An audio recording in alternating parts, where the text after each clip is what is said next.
Вновь эта осень была рекордно к настоящему времени теплой в связи со всемирным потеплением, но вот вроде бы с следующей недели начинается поворот к холоду, и наша русскоязычная община не сможет уже, как прежде, петь русскоязычные песни романтические, грустные в лесах, а это достаточно, как выяснила Ольга Черни, распространенное явление.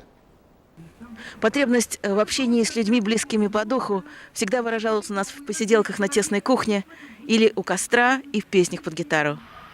Передвижение по глобусу не изменило сути стремлений.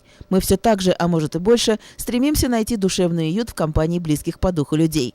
Слеты или фестивали авторской песни, которые перенеслись сюда из бывшего Советского Союза, одно из проявлений таких исканий. А на фестивалях собираются люди, которые тоскуют именно по живому какому-то общению. Слова это очень затертые, их трудно не повторить, но это так и есть. Вот.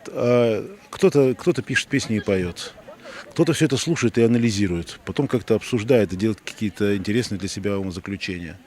Кто-то приезжает на слеты, и ему нравится с такими людьми общаться, а потом самому внести какой-то свой вклад. Кто-то рисует шаржи на всех, кого видит вокруг. Потом выкладывает в интернет, потом встречается на фестивалях с людьми, просит их подписать и собирает целую книгу. Кто-то приезжает и говорит, а я вот на костре сейчас приготовлю там такой плов, что вы тут все обалдеете. Все собираются и говорят, о, ты слышал, там сейчас там кто-то там плов делает, этот парень. Ой, пойдем. И дело не в том, вовсе не в том, чтобы пойти и поесть на халяву, а дело в том, что каждый приносит частичку своей души, каждый приносит какой-то... Он по-своему строит прекрасный мир. Мы получаем картину идеального мира. В мире реальном меньше музыки, меньше души.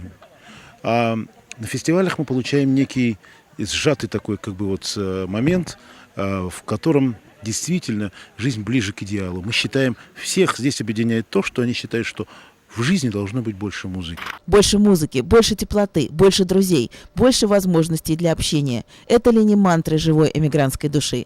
Мы посетили фестиваль КСП «Странники», лишь один из многих, которые проходят и в США, и в Израиле, и в других местах поселения диаспоры. Ну и, конечно, в бывшем постсоветском пространстве.